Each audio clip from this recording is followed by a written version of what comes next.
Hello friends, welcome to I exam B. I am Sushil Ragade, ex manager Reserve Bank of India. और ये question देख के बहुत students को ऐसा लग रहा होगा कि यार ये क्या क्वेश्चन पूछा है। इतना सिंपल क्वेश्चन लग रहा है और सर ने पूछा है और ये भी लिखा है कि 90% candidates will give wrong answer. तो चलो आप अभी यहाँ पे वीडियो स्टॉप कीजिए और आप आंसर दीजिए। ठीक है, मैं बहुत सारे लोगों का आंसर ना 50% करेक्ट रहेगा, मैं उसको रॉन्ग नहीं कहूँगा, लेकिन मोस्ट अप्रोप्रिएट आंसर क्या होना चाहिए। अगर एग्ज़ाम में आता है तो हमें क्या आंसर देना है, इंटरव्यू में अगर पूछा जाता है इस टाइप का क्वेश्चन तो उसका क्या आंसर देना है, विथ प्रूफ हम यहाँ पर देखेंगे। चलो यहाँ पे वीडियो स्टार्ट करते हैं। तो देखिए, ये अभी 6-7 साल पहली वाली बात है, 2017 की है, जहाँ पर क्वेश्चन पूछा गया था। आपको पता है पार्लियामेंट में क्वेश्चन पूछा जाता है कि क्या पूछा है फाइनेंस मिनिस्टर से, whether the government of India has set up a monetary policy committee under the Reserve Bank of India, and if so the details thereof and the composition of the committee along with its terms and reference। ठीक है, इसका मतलब उन्होंने पूछा है कि ऐसा कोई कमेटी सेटअप हुआ है, उस टाइम पे जस्ट न्यूज़ आया था तो उन्होंने पूछा अगर है तो हमें उसका कंपोजिशन बताइए। कंपोजिशन मतलब उसमें कौन कौन लोग होते हैं। ठीक है, आप में से बहुत सारे लोगों ने शक्तिकांत दास आंसर लिखा होगा, वो 50% करेक्ट आंसर है।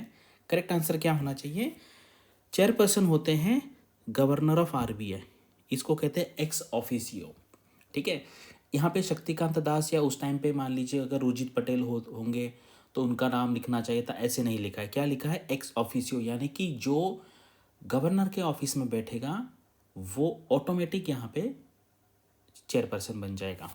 अदरवाइज जो बाकी मेंबर्स है उनके नाम लिखे जाते हैं, श्री चेतन घाटे, प्रोफेसर पामी दुआ, डॉक्टर रविंद्र एच ढोलकिया, ये मेंबर है। उसके बाद डिप्टी गवर्नर जो होते हैं मॉनेटरी पॉलिसी डिपार्टमेंट के, जो जिनके अंडर आता है, वो भी एक्स ऑफिसियो होते हैं, यानी कि उस डिपार्टमेंट में उस ऑफिस पे जो बैठेगा वो ऑटोमेटिक हो जाएगा। और ये भी आरबीआई जो नॉमिनेट करेगा सेंट्रल बोर्ड के थ्रू, वो भी एक्स ऑफिसियो होंगे। इनके नाम कभी भी लिखे नहीं जाते हैं। अगर इंटरव्यू में क्वेश्चन आता है हु इज़ द चेयरपर्सन, तो आपको बताना है कि the governor of the Reserve Bank of India is the ex officio chairperson of the monetary policy committee and presently Shaktikanta Das is the chairperson because he is the governor, that's why he is the chairperson. ये होगा 100% right answer. अगर आपने सिर्फ शक्तिकांत दास लिखा है तो वो 50% answer मैं उसको कहूँगा, मैं उसको रॉन्ग आंसर नहीं कहूँगा। ठीक है, ये हो गया। इसको कहते हैं फर्स्ट मॉनेटरी पॉलिसी कमेटी थी ये। फर्स्ट कब हुई थी एस्टैब्लिश, ये डेट देख लीजिए यहाँ पर, सितंबर 29, 2016। अभी आते हैं यहाँ पे, अब यहाँ पे लिखा है फर्स्ट है, अभी जो है प्रेजेंट है ये सेकंड है।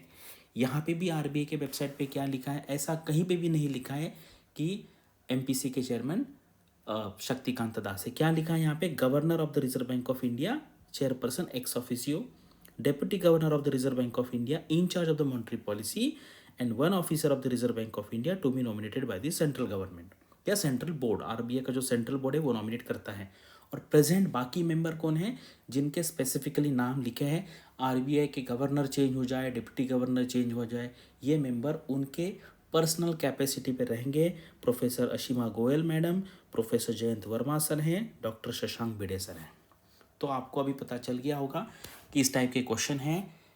अगर आप शक्तिकांत दास कहते हैं तो वो रॉन्ग आंसर नहीं है, but that is a 50% correct answer. और इस तरीके के जैसे मैंने बोला है वो होगा आपका 100% आंसर। अभी बाकी की भी कुछ चीज़ें मैं यहाँ पे आपको बता देता हूँ। Members referred 4 to 6 above will hold the office for the period of 4 years और until the further orders whichever is earlier। पहले 3 के बारे में नहीं लिखा है। क्यों नहीं लिखा है, क्योंकि वो एक्स ऑफिसियो है।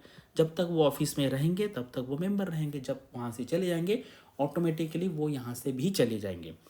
MPC determines the policy repo rate required to achieve the inflation target। MPC required to meet at least 4 times a year। ये क्या है, मिनिमम 4 times a year है। प्रेजेंटली वो हर 2 महीने में मिलते हैं।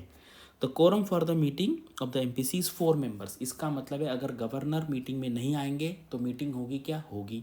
उसके साथ डिप्टी गवर्नर भी नहीं आएंगे तो मीटिंग होगी क्या, होगी, क्योंकि कोरम क्या है, 4 लोग हैं।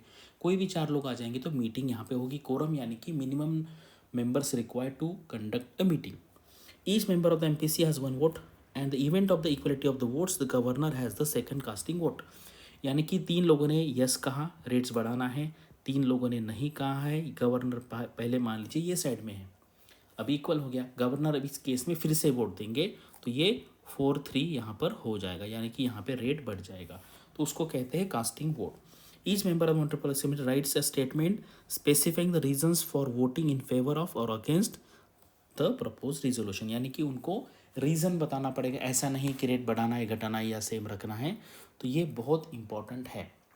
तो ऐसे ट्रिकी क्वेश्चन हैं, आपको अगर इस तरीके के और क्वेश्चन चाहिए तो मुझे बताइए, मैं इस तरीके का एक सीरीज चलाता हूँ जिसमें इंटरेस्टिंग क्वेश्चन है, जो कुछ ट्रिकी क्वेश्चन है वो यहाँ पे मैं आपको बताऊँगा। अगर आप आरबीआई ग्रेड बी जनरलिस्ट की तैयारी करें तो आपका सबसे इंपॉर्टेंट काम है, प्रीवियस 10 ईयर क्वेश्चन पेपर्स यहाँ पर अवेलेबल है, उसका लिंक मैं देता हूँ, वो जाके सॉल्व करना है। अगर आप डीपीआर का तैयारी कर रहे हैं तो अभी 16 को अभी हमारा न्यू बैच स्टार्ट होने वाला है, तो उसका फर्स्ट इंट्रो क्लास है, प्राची मैम और आरबीआई के एक्स सीजीएम ये क्लास लेने वाले हैं। उसका लिंक मैं मेरे टेलीग्राम चैनल पे इस वीडियो के नीचे देता हूँ, अगर आपको ज्वाइन करना है तो आप ज्वाइन कर सकते हैं। Thanks for watching this video and all the best for your studies and upcoming examinations.